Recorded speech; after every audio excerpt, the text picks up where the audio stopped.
Tài xế nào có ý thức quá nhỉ, nên là ngõ người ta như này, đậu như này. Mày à, giao thông kẹt hết rồi nè. Đấy, xe ra vào không nổi.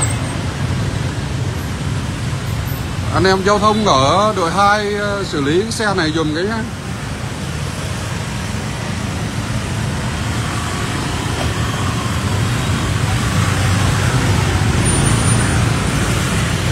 Nè, đậu ra như này thì ai ra vào.